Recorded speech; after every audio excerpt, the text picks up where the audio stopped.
Your ex wasn't just breaking your heart. They were literally breaking your brain. And I'm not speaking metaphorically. I'm talking about measurable physical damage to your neural pathways, your memory centers, and your stress response systems that can be seen on brain scans. If you've ever wondered why you can't just get over a toxic relationship, why your friends don't understand why you stayed so long, or why you still feel like you're walking through fog months after it ended, what I'm about to tell you will change everything you thought you knew about psychological abuse. The person who hurt you didn't just damage your self-esteem. They rewired your brain chemistry. And science can prove it. Sarah used to be sharp as a tack. She could remember phone numbers after hearing them once, juggle multiple projects at work, and always had a quick comeback in conversations.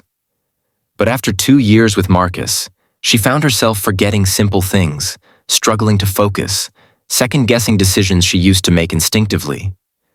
Her friends kept asking, "What happened to you?" What happened was her brain chemistry had literally been rewired by chronic emotional abuse. And if you've ever been in a toxic relationship, the same thing has probably happened to you. Today, I'm going to share something that most people don't know. Toxic relationships don't just hurt your feelings. They physically alter your brain structure and chemistry in ways that can take years to reverse. What I'm about to tell you explains why you can't just get over it, and why recovery takes so much longer than people expect. Let's start with cortisol, your body's primary stress hormone. In healthy amounts, cortisol helps you wake up in the morning and respond to genuine threats. But in toxic relationships, you're living in a constant state of hypervigilance. Will they be in a good mood today? What will set them off? Are they lying to me? Is this my fault? This chronic stress floods your system with cortisol 24/7, and here's what most people don't know. Cortisol is literally toxic to your brain cells. High levels of cortisol actually shrink your hippocampus, the part of your brain responsible for memory formation and learning.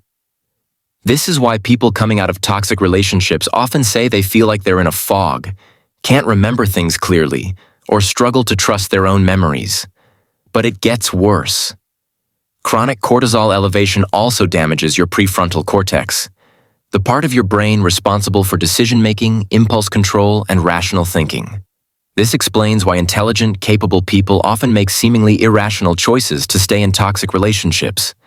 Their decision-making center has been literally compromised by chronic stress. Here's something even more disturbing. Toxic relationships create what neuroscientists call trauma bonding through a process that hijacks your brain's reward system. When your toxic partner is cruel to you and then shows you affection, your brain releases a massive hit of dopamine, much larger than it would in a healthy relationship. This creates an addiction-like cycle where your brain becomes dependent on those intermittent moments of kindness. It's the same neurochemical pattern seen in gambling addiction, which explains why leaving a toxic relationship can feel as physically difficult as quitting drugs. Dr. Helen Fisher's brain imaging studies show that people in toxic relationships have hyperactive reward centers that light up intensely when thinking about their partner, even when they know the relationship is harmful. Your brain has been biochemically hijacked. But here's what's really insidious. Toxic relationships also suppress your production of serotonin, your brain's natural antidepressant. Constant criticism, gaslighting, and emotional manipulation create a state of learned helplessness that literally depletes your feel-good neurotransmitters. Low serotonin doesn't just make you sad, it makes you more susceptible to anxiety, insomnia, digestive issues, and even chronic pain. This is why people in toxic relationships often develop mysterious physical ailments that doctors can't fully explain. Meanwhile, your brain is also producing excess norepinephrine, a stress hormone that keeps you in a constant state of fight or flight. This is why trauma survivors often describe feeling jumpy, having trouble sleeping, or being unable to relax even in safe environments. Your nervous system has been reprogrammed for danger. There's another brain change that researchers are just beginning to understand. Toxic relationships actually alter your neural pathways for self-perception.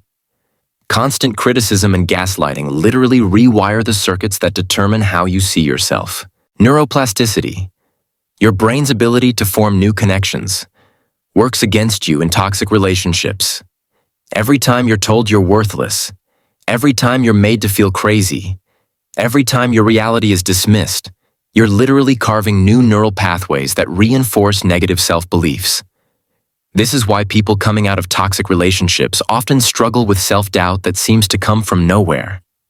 It's not a character flaw. It's neural programming that was installed through repetitive psychological abuse. But perhaps most damaging is what toxic relationships do to your attachment system.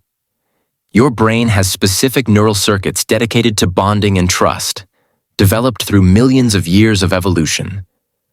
Toxic relationships corrupt these circuits, making it harder to form healthy connections even after you've left. The amygdala, your brain's alarm system, becomes hyperactive, constantly scanning for threats even in safe relationships. Meanwhile, your ability to produce oxytocin and vasopressin, the hormones responsible for bonding and trust, becomes impaired. This creates what researchers call betrayal trauma, a specific type of brain injury that occurs when someone you depend on for safety becomes the source of harm. Your brain literally doesn't know how to process this contradiction, leading to a fragmented sense of reality. Here's something most people don't realize. The effects of toxic relationships can be passed down neurochemically. Chronic stress changes your gene expression through a process called epigenetics, potentially affecting not just you, but your future children's stress response systems. Women who've experienced chronic relationship stress show altered cortisol patterns that can persist for decades. Their children often show similar stress vulnerability, even if they never directly experienced abuse themselves. The trauma literally gets coded into your DNA. But here's what gives me hope. Your brain's neuroplasticity, the same mechanism that allowed toxic relationships to damage you, can also heal you. Every time you practice self-compassion, every time you choose healthy relationships, every time you challenge negative self-talk, you're literally rebuilding those damaged neural pathways. Recovery isn't just about changing your thoughts. It's about giving your brain time to physically heal. The hippocampus can regrow. The prefrontal cortex can strengthen. New neural pathways for self-worth can be established. But this process takes time. Usually 18 to 24 months for significant neurochemical changes, and sometimes longer for complex trauma. This is why people who've been in toxic relationships need patience and support, not judgment about why they can't just move on. Therapy, meditation, regular exercise, and healthy relationships all promote neurogenesis, the growth of new brain cells. But the most powerful healing tool is understanding what happened to you on a neurological level. You're not weak for staying. You're not broken for struggling to leave. Your brain was literally rewired to keep you trapped. The fact that you're here, learning about this, means your brain is already beginning to heal. Every moment of awareness, every small act of self-care, every choice to prioritize your well-being is literally rewiring your neural circuits for health. Your brain is remarkably resilient. It adapted to protect you in an impossible situation, and it can adapt again to help you thrive in healthy ones. The fog will lift. The anxiety will decrease. Your sense of self will strengthen. But most importantly, understanding the science behind what happened to you isn't just educational. It's liberating. You're not responsible for having your brain chemistry altered by abuse. You're only responsible for choosing to heal. And every day you choose healing over familiar pain. Every moment you choose self-compassion over self-criticism. Every time you choose healthy connections over toxic ones. You're not just changing your life. You're literally changing your brain. Your brain kept score of every wound, but it's also keeping track of every moment of healing. And healing, unlike damage, gets stronger with time.